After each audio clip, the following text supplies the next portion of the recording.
Coming up on Coastline News, hear how one San Diego woman is making history. And see how San Diego's 2000 media coverage was graded at a recent event. You're watching Coastline News.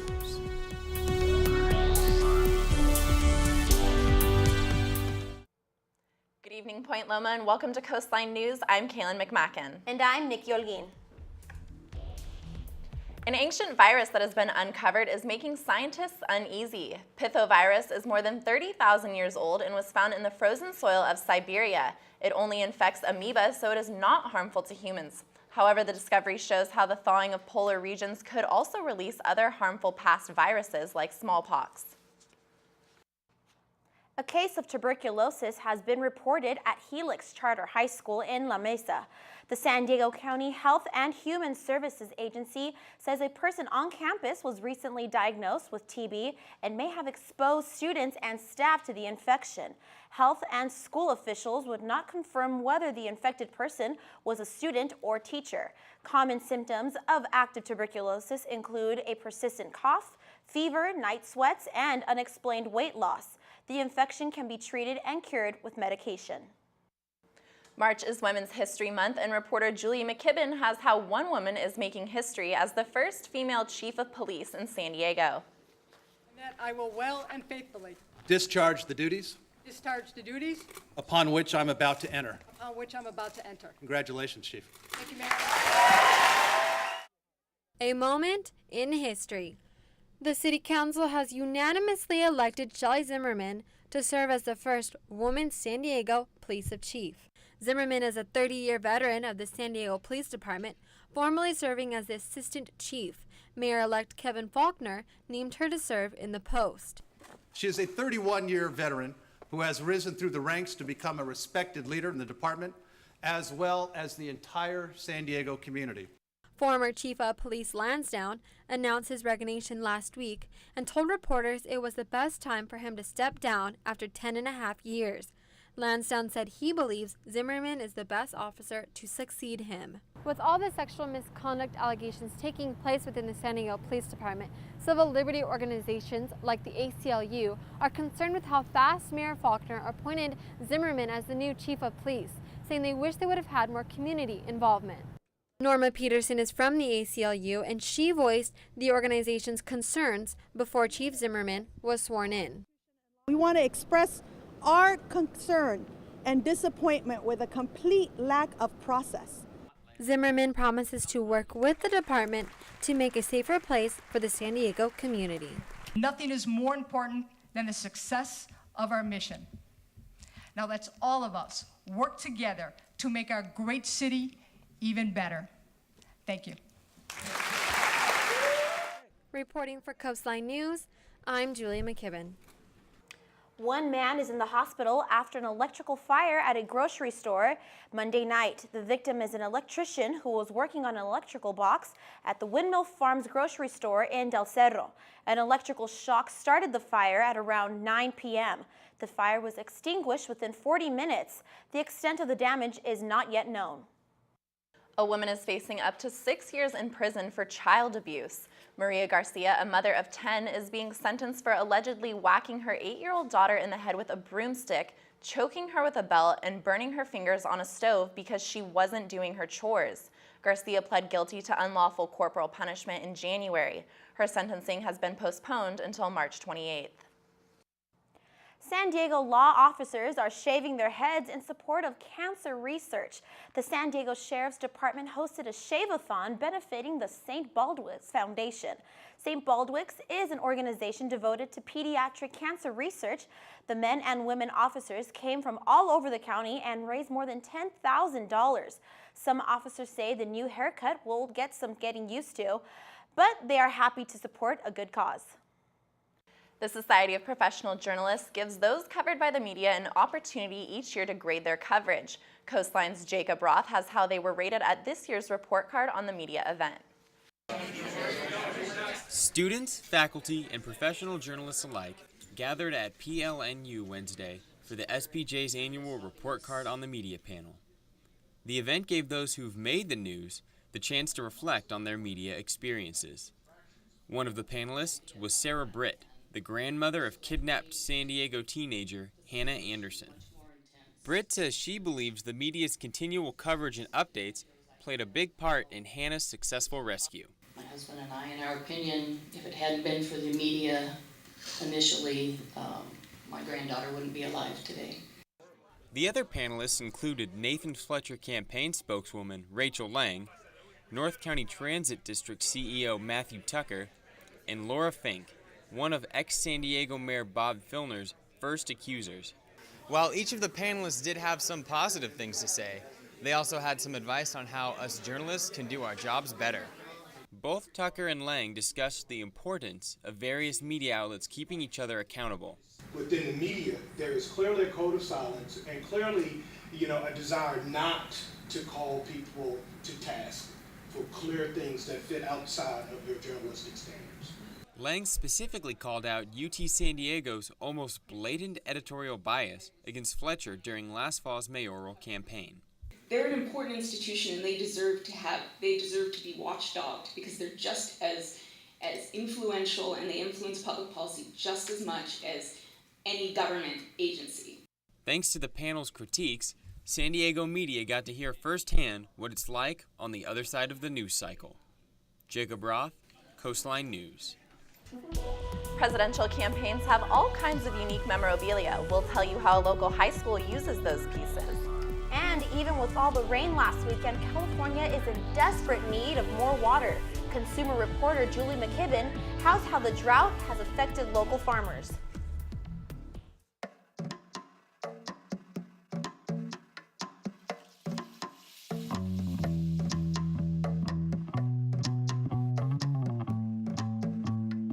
Minds can achieve anything.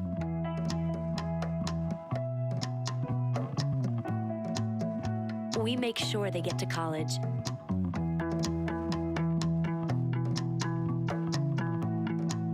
Federal student aid provides more than $150 billion in grants, loans, and work-study funds to make college possible for anyone with the mind to get there.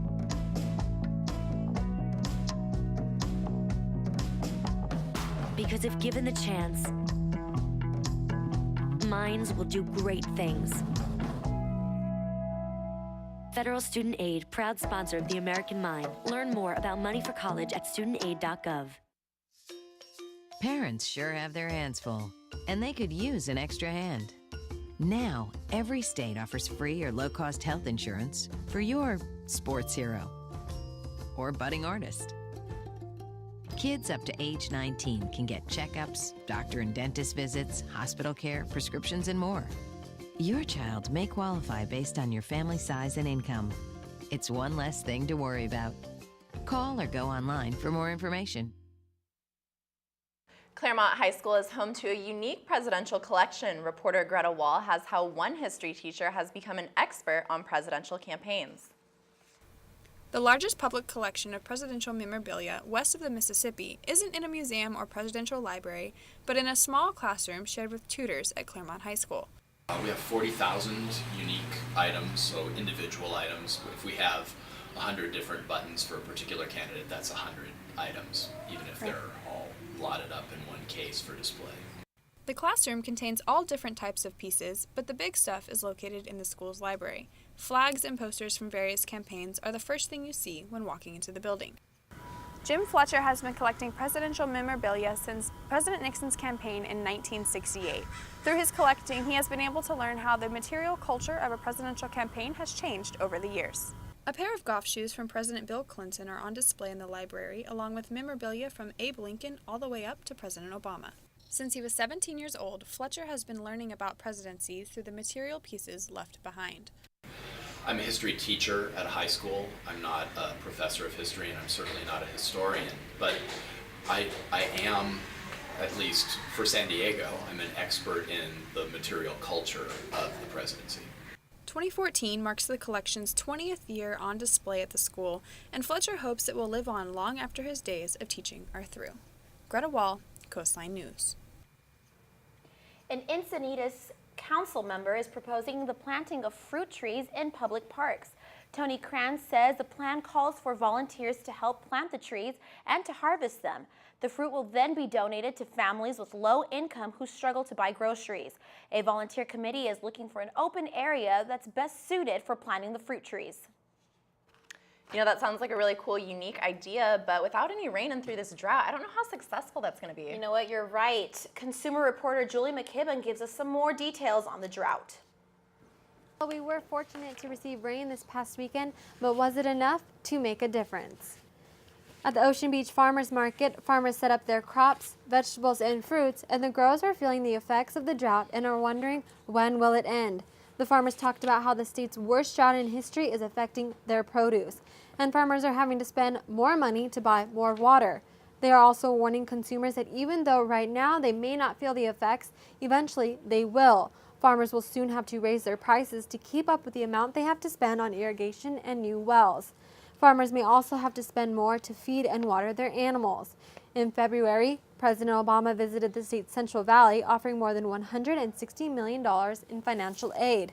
This will help farmers drill groundwater wells and will give conservation grants, livestock produce assistance, and funds for water-short rural communities. Well, rain is what farmers really need, and that is something money just can't buy. So hopefully we will get some rain. I'm Julie McKibben, Consumer Reports. Lawyers for the Mount Soledad Memorial Association are filing a petition over a court issue involving the 43-foot cross in the hills above La Jolla. The association is appealing a recent district court order to have the cross removed. The nation's high court refused to hear the case 2 years ago. Judge Larry Burns issued his order in December in response to a 2011 decision by the Ninth Circuit Court of Appeals, which ruled that the memorial violates the First Amendment. American Civil Liberties Union and the ACLU of San Diego and Imperial County say the memorial should not have one predominant religious symbol. San Diego celebrated Mardi Gras in a big way this week. Coastline reporter Katie Seals tells us how one neighborhood shook their tail feathers.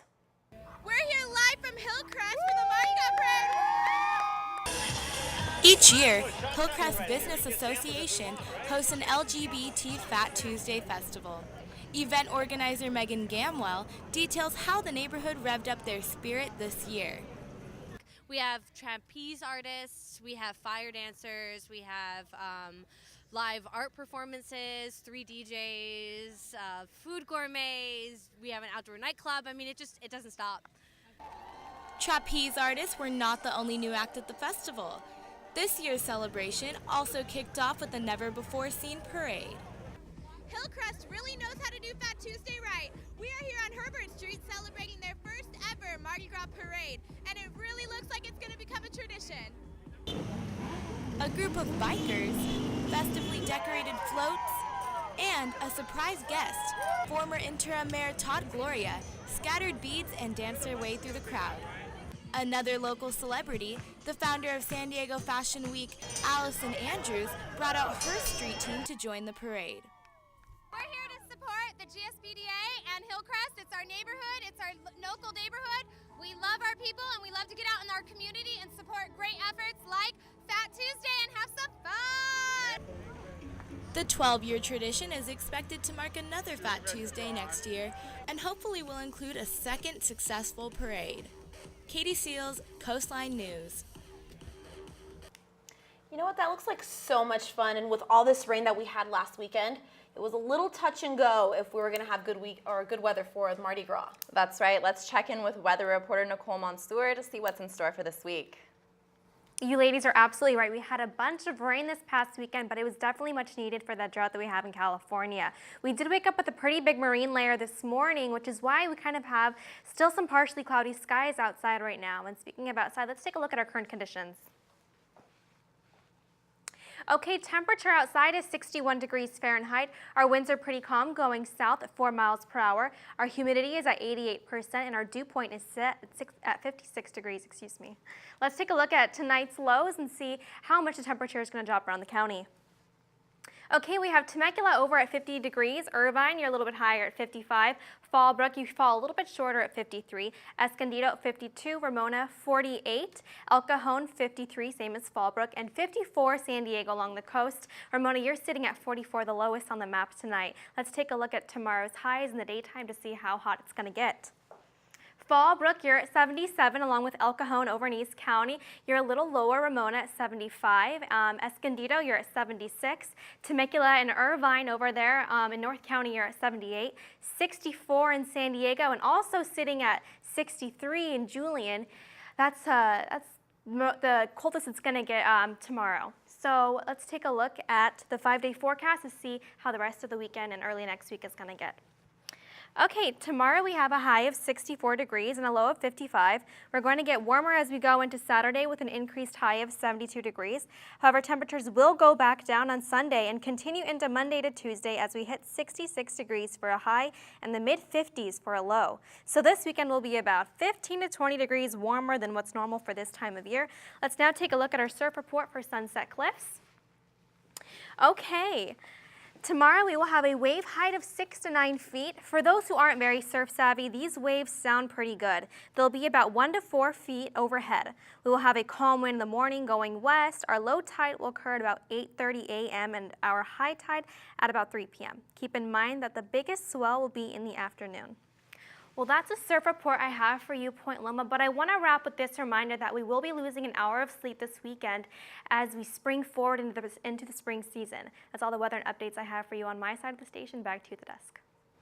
The SAT is the dreaded test for every high schooler. We have how the College Board is looking to change it up over the next few years. And Scrabble isn't typically thought of as a way to raise money, but we have how a local library put on an event this past weekend to do just that.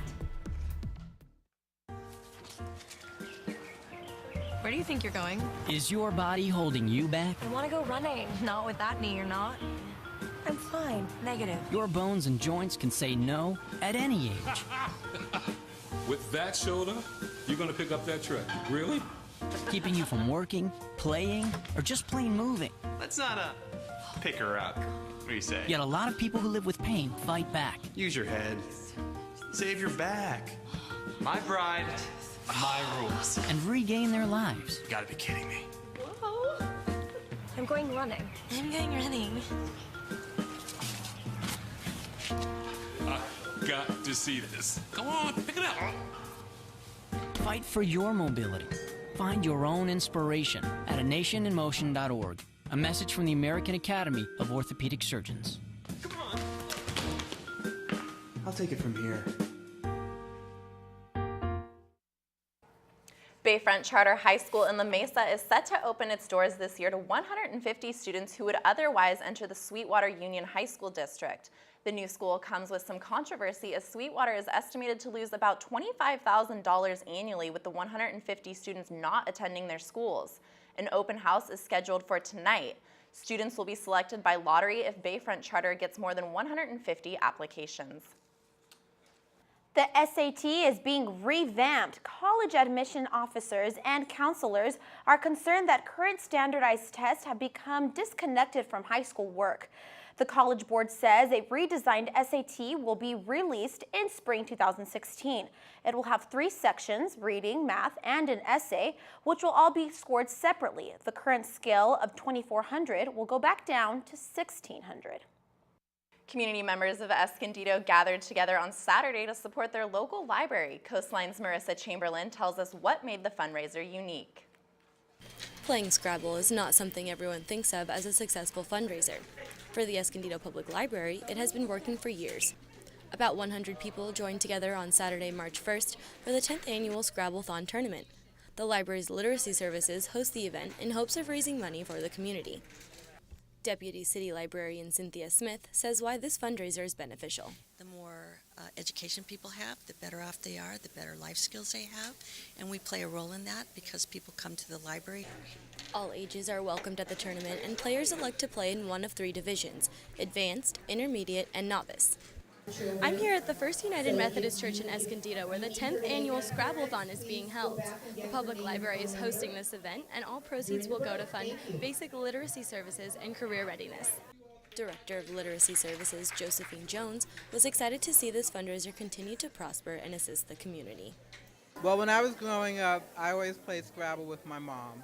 and it taught me to love words, love language, and so I thought that once I became director here, I felt like this would be a great opportunity for our learners, once they get more practice in their reading and writing skills, to participate. The library hosts this event every year to raise money for the people of the city to learn and gain skills that will help them be successful. 8-year learner Angelica Pia has gained a lot from this program and is thankful for the opportunities it has provided her with. My experience was very good because it gave me the chance to learn English, and now I have the opportunity to read any kind of the books, and now I am participating in this Scrabble-thon. The library hopes to continue the Scrabble-thon for many years to come. Marissa Chamberlain, Coastline News. Who knew that Scrabble could be so competitive? It looks like so much fun. Right, and speaking of competitive, the men's basketball team just made it to playoffs, and there was an NBA superstar who had a pretty hot game the other night. We'll check in with Katie Seals to find out more. Good evening, Point Loma. The Sea Lions have had an outstanding week in sports. Even on the road without the support of the Green Sea, almost all of our teams took home a win. Our men's basketball team took revenge on Azusa Pacific's Cougars Tuesday night in a nail-biter, winning 70-86. Earlier in the season, the Cougars barely beat us in 2 intense games, but the men's team shut that down. Third-year junior Morgan scored a game-high 24 points and pulled 9 rebounds. Guard Hayden Lesko did more than help out, adding 21 points, along with Sam Hokotin, who put up 4 3-pointers. Another highlight for men's basketball this week, Lesko has been voted as the 2013-2014 Pac-West Newcomer of the Year and named to the second team All-Conference.